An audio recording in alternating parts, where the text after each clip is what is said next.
Listen closely, because this story doesn't arrive with trumpets or thunder.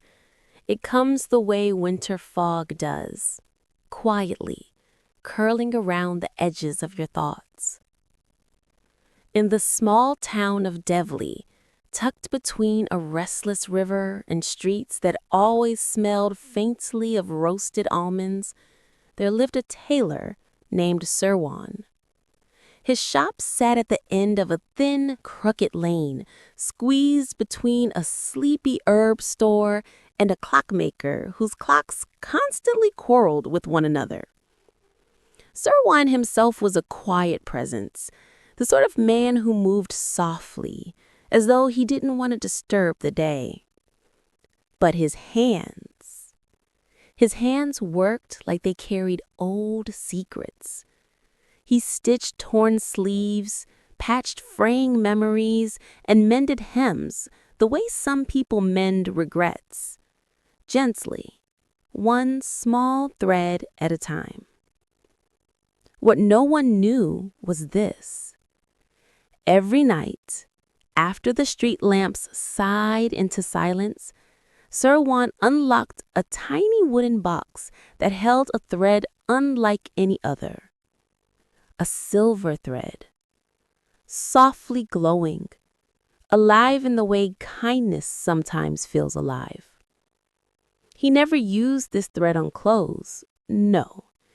He used it on the things people didn't know how to fix. A cracked hope, a bruised confidence, a fear folded deep within someone's heart.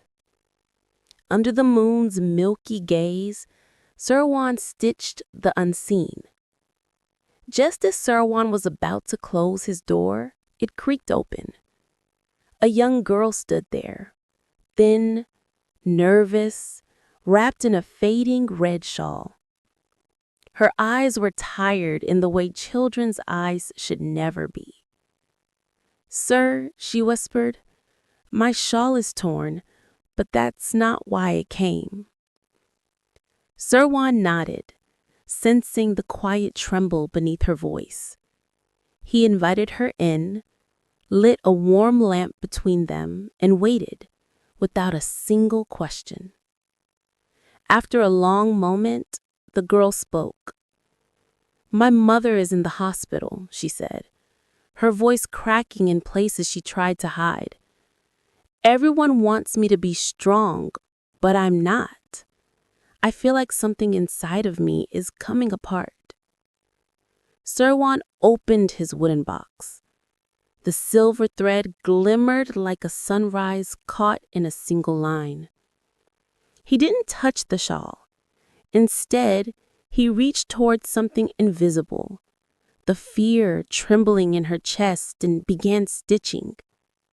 Each loop of the thread carried warmth. Not magic, just a quiet understanding that wrapped around her heart like a soft hand.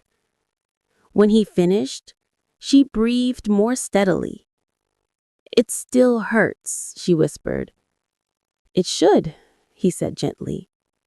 "But now the hurt will not break you."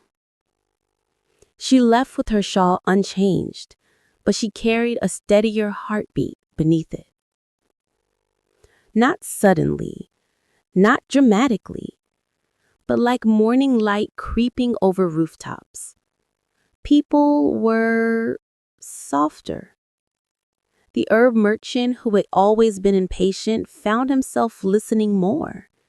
The clockmaker stopped arguing with time and learned to fix clocks with actual care. Neighbors paused, noticed, and asked about each other's day. Small kindnesses, unexplained, unforced. As Sirwan walked through town, people's burdens felt strangely lighter, as though invisible stitches held them together. Sirwan never said a word, but he saw it. The glow of goodness spreading the way fireflies scatter in the dark.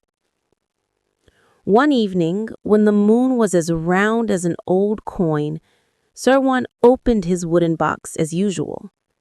But the silver thread inside had dimmed. Its shimmer faded, softening until it was nothing more than a memory wound around a small spool. Sir Juan smiled, a wary, contented smile, and set the empty spool down. He stepped out of his shop for the final time. But something unusual greeted him. Little glimmers of kindness dotted the streets like scattered stars. A child helping another tie a shoelace, a loaf of bread left quietly at a widow's door, a stranger offering directions with genuine patience. It seemed the town had begun its own stitching. Sir Juan walked slowly through the night, his lantern swaying softly, and with each step he seemed to grow lighter, until the darkness embraced him and he was gone. Not vanished, just completed. People still tell stories of the tailor who mended hearts. And when someone shows kindness without thinking, when a soft gesture fills a hard moment, the townsfolk smile and say, a loose thread of Sir Juan's must have brushed past. And maybe, just maybe, they're right. Because unseen kindness doesn't disappear. It simply finds new hands to live in.